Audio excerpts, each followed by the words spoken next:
Vous écoutez le RTM, il est 13h.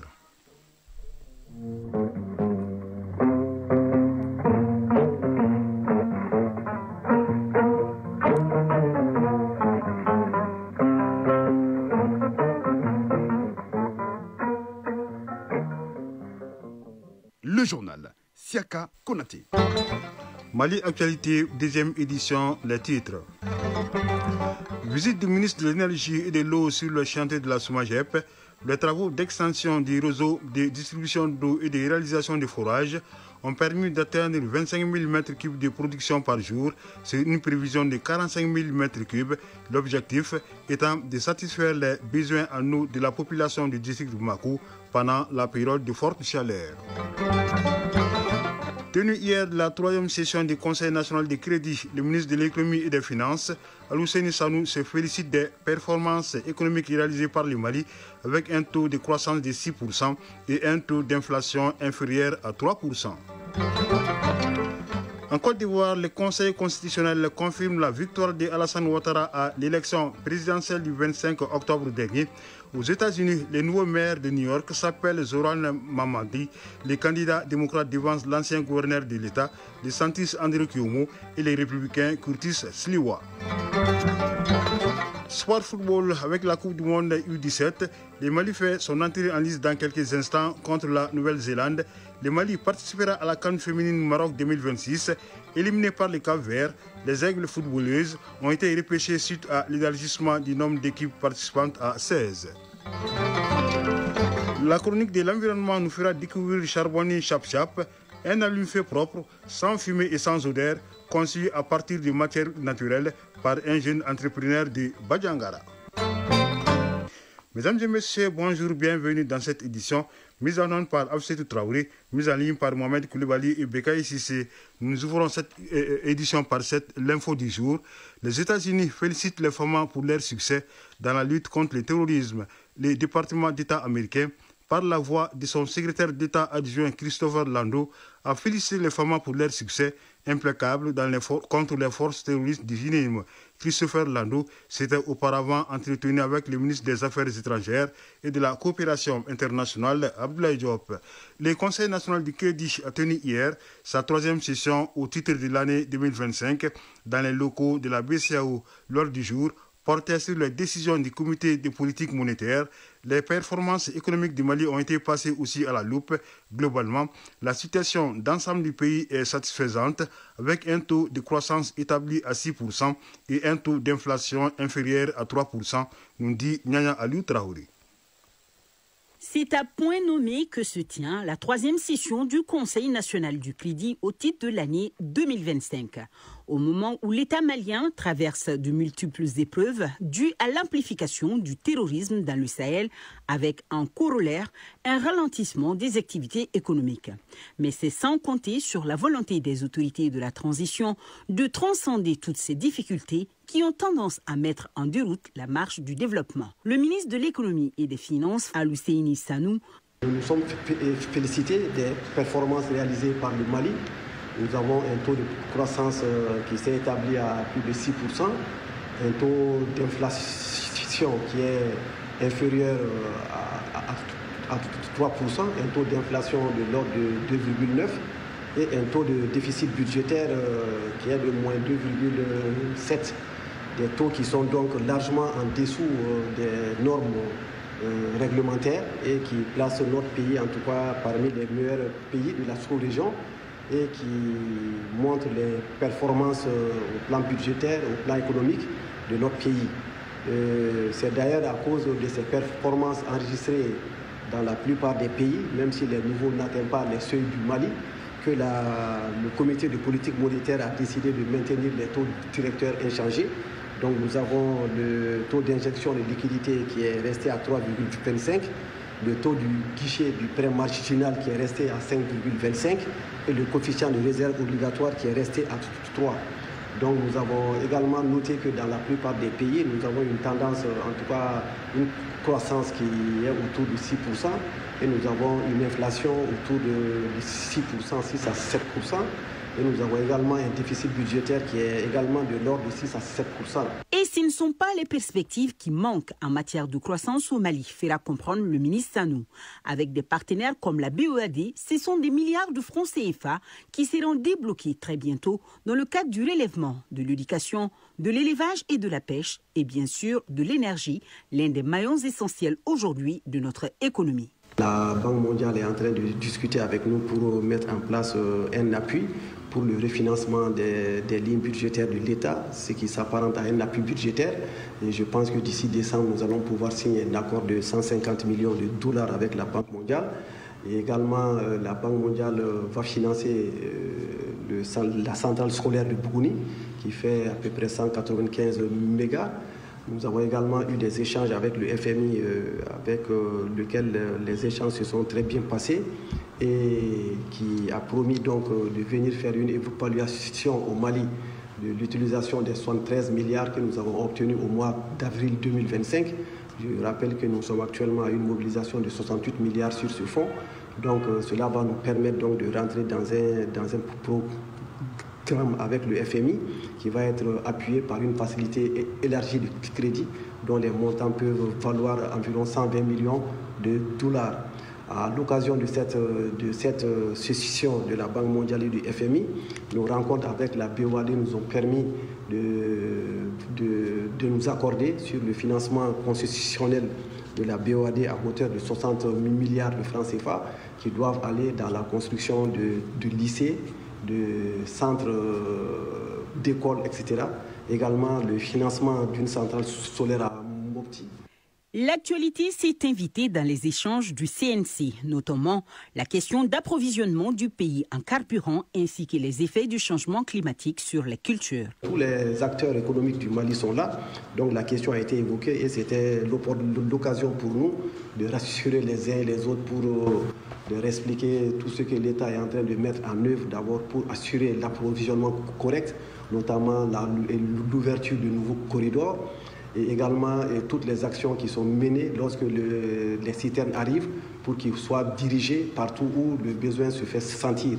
Nous avons depuis un certain temps mis en place une équipe technique qui travaille pour pouvoir déterminer les besoins et savoir comment on va orienter les différentes citernes qui arrivent.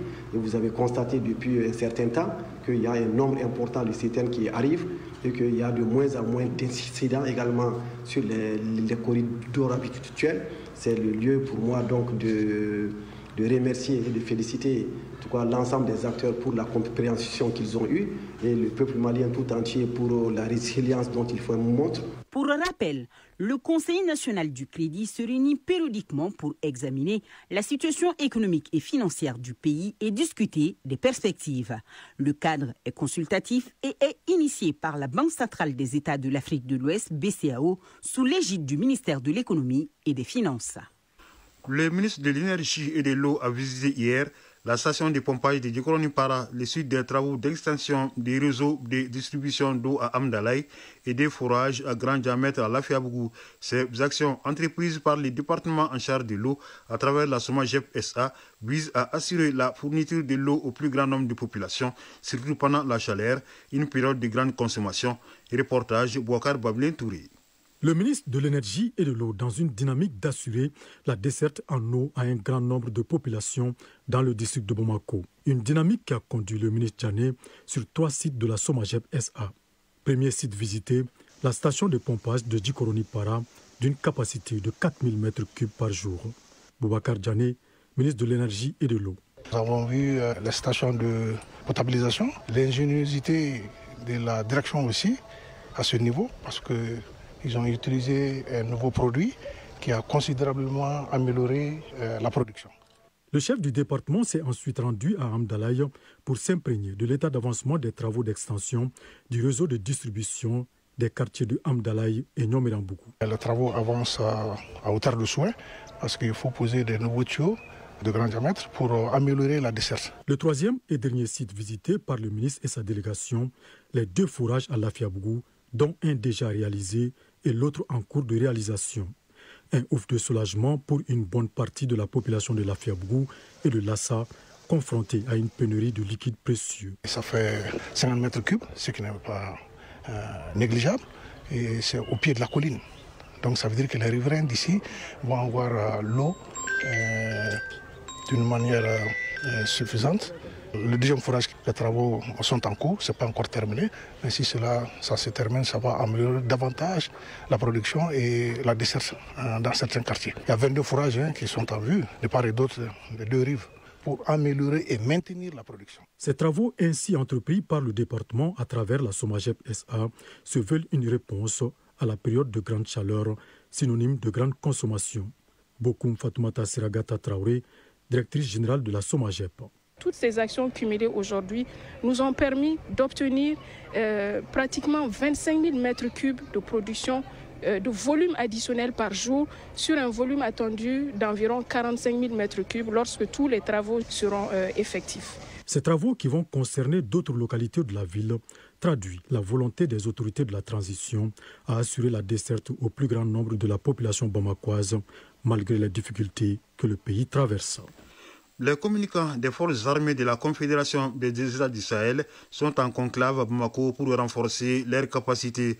À la fin de cet atelier initié par la Direction de l'information et des relations publiques des armées du Mali, ils devront mettre à la disposition des armées de l'espace AES un instrument de communication efficace pour faire face à la guerre informationnelle.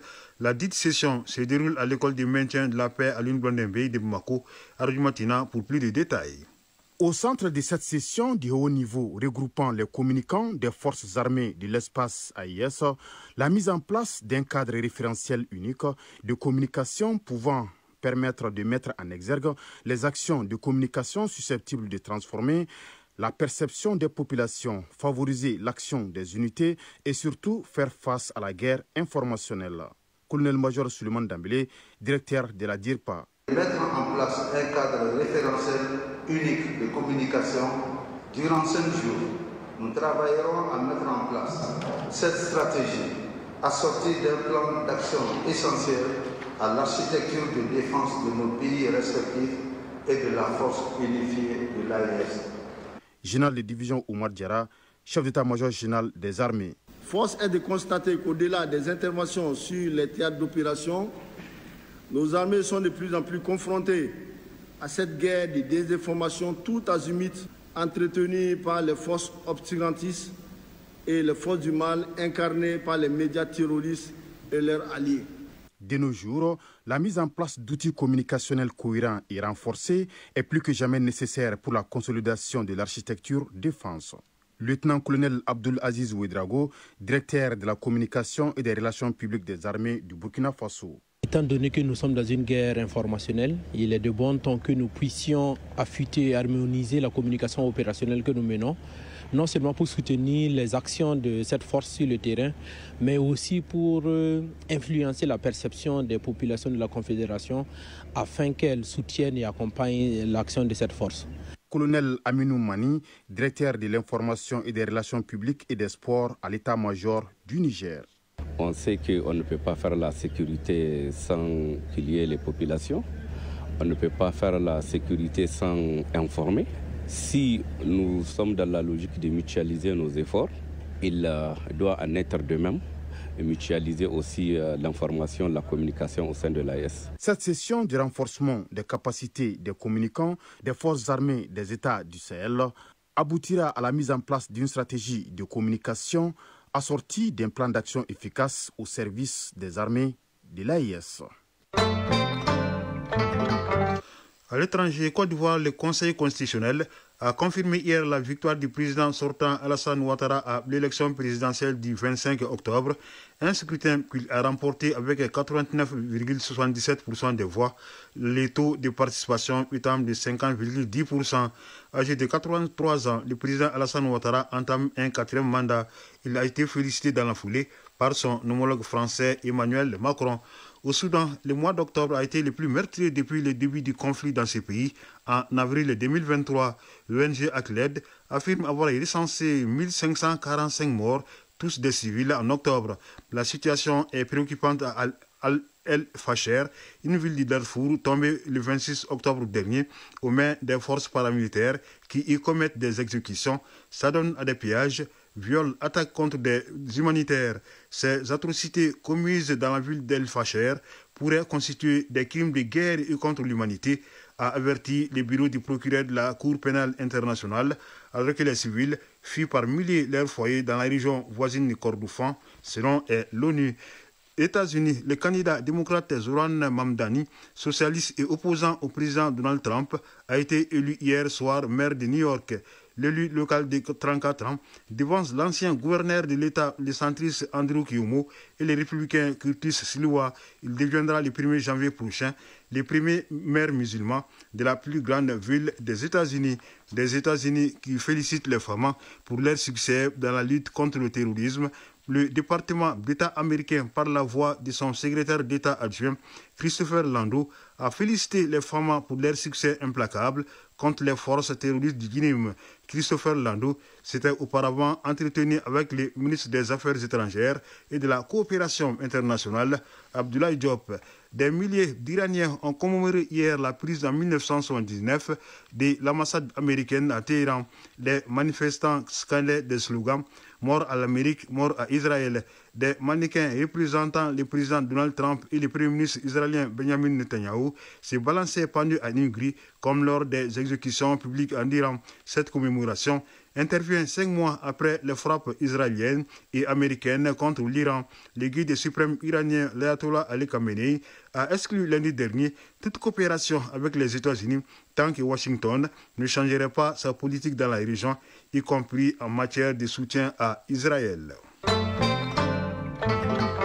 Et retour à l'actualité nationale, Mopti ouvre des soulagements pour les bénéficiaires des fonds du projet d'appui au pastoralisme au Sahel, PRAPS-D de la Venise malienne. 150 jeunes pasteurs et agro-pasteurs ont reçu chacun 250 000 francs CFA pour mener des activités génératrices de revenus. De Mopti, la correspondance de Mohamed Ouedrago.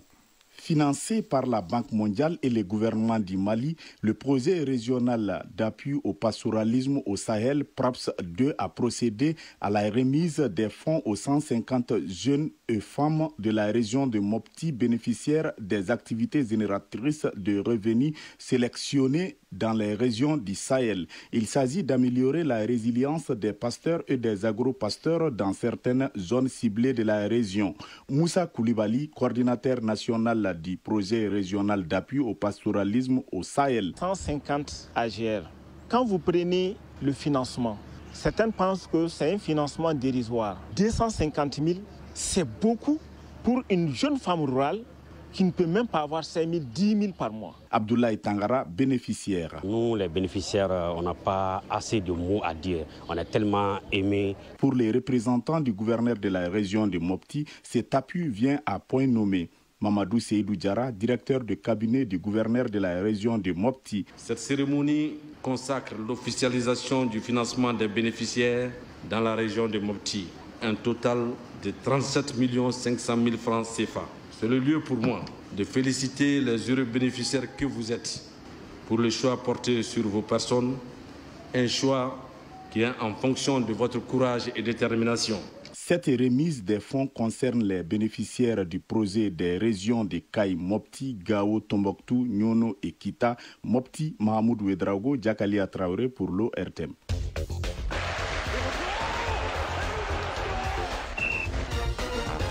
Ce générique annonce la page sport, une page essentiellement consacrée au football, avec la 4e journée des matchs de la Ligue européenne des champions. La Coupe du monde des cadets bat son plein au Qatar. Les cadets maliens entrent en lice cet après-midi et jouent tout à l'heure contre la Nouvelle-Zélande. Nous commençons par cette bonne nouvelle qui concerne les dames qui participeront à la phase finale de la CAN féminine Maroc 2026 malgré leur élimination par les Cap-Verts.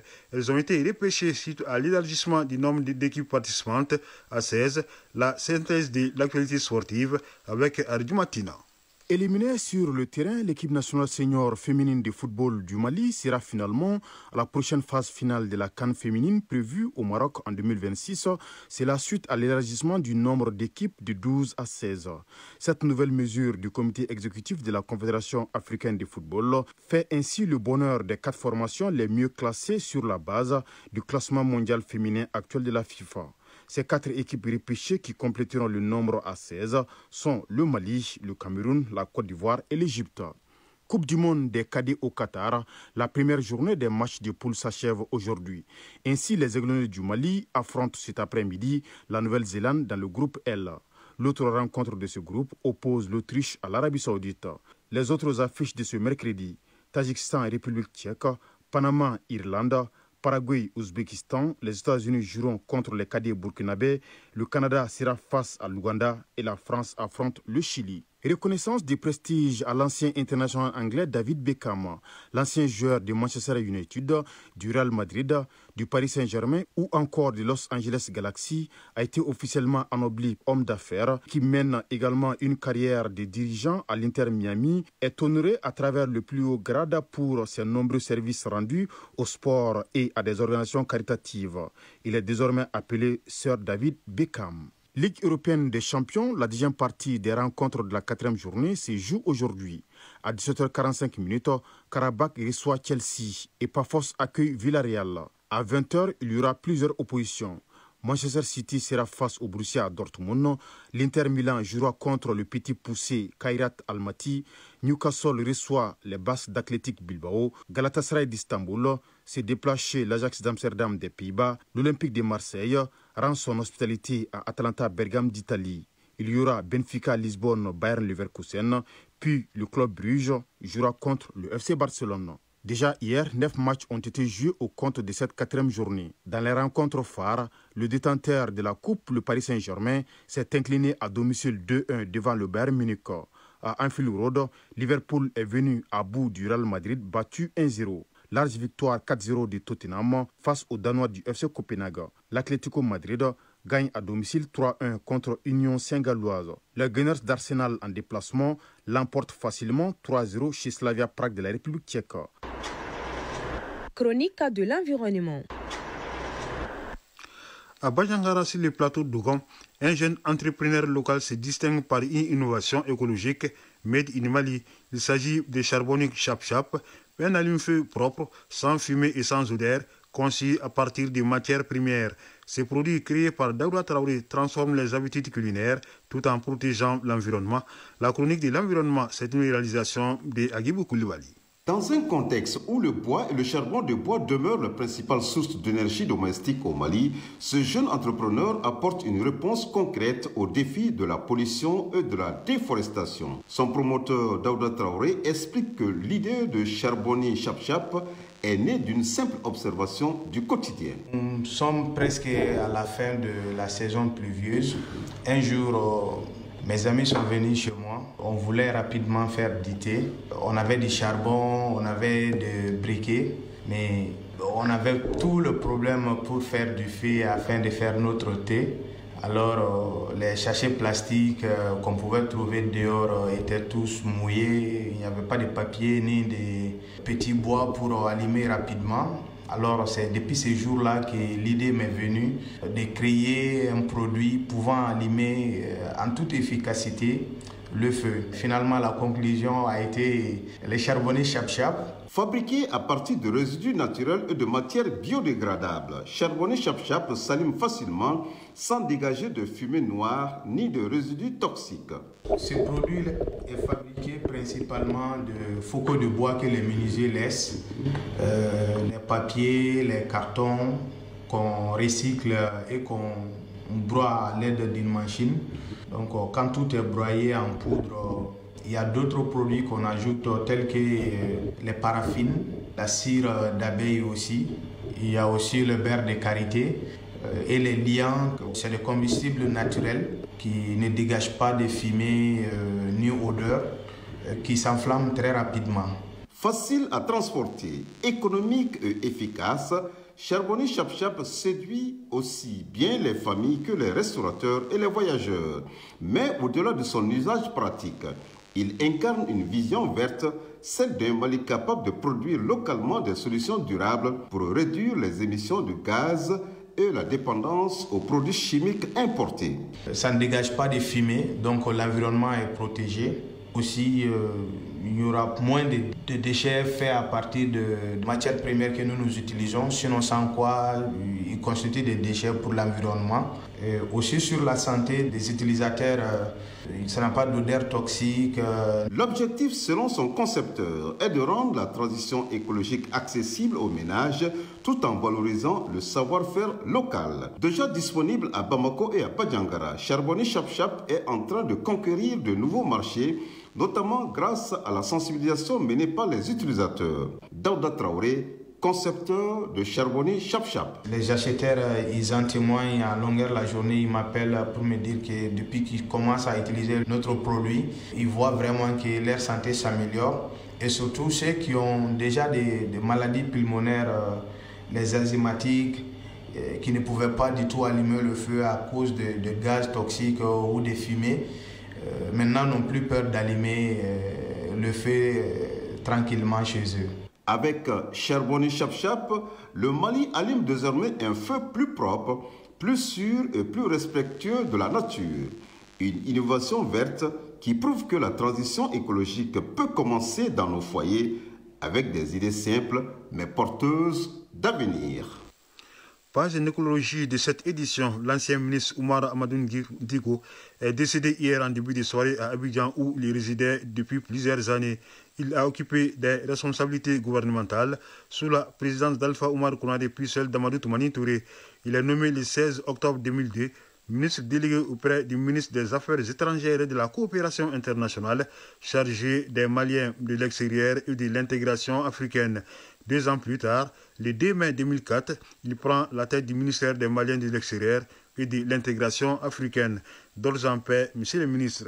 Ainsi va donc la vie. C'est la fin de cette édition présentée par Chara Konati avec la collaboration de Ousmane Dao pour la réalisation, de Absedou Traoré pour la mise en onde. La mise en ligne est assurée par Mohamed Koulibaly et Begaï Sissi. Une édition à retrouver sur nos plateformes digitales.